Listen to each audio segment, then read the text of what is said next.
এবং সবচেয়ে ভয়ঙ্কর ব্যাপার হচ্ছে আপনি যখন কারোর উপর জুলুম করেন, ওই মাজলুম আর আল্লাহর মাঝখানে কোনো ফারাক থাকে না। আল্লাহ ওই ফারাকের পর্দা উঠায় নেয়। খবরদার, মজলুমের কান্না কখনো বৃথা যায় না। জীবনের কোনো না কোনো সময়ে এর প্রায়শ্চিত্ত আপনাকে করতে হবে।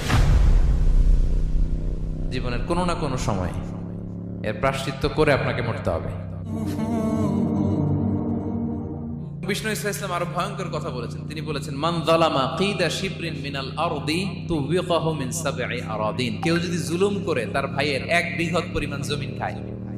1 বিঘত চেনেন তো? এই যে আমার এই আঙ্গুল থেকে এই আঙ্গুলটা, এটা টান টান করলে যতটুকু জায়গা, এটার বলে 1 বিঘত। শিবের আরবিতে বলে শিবের।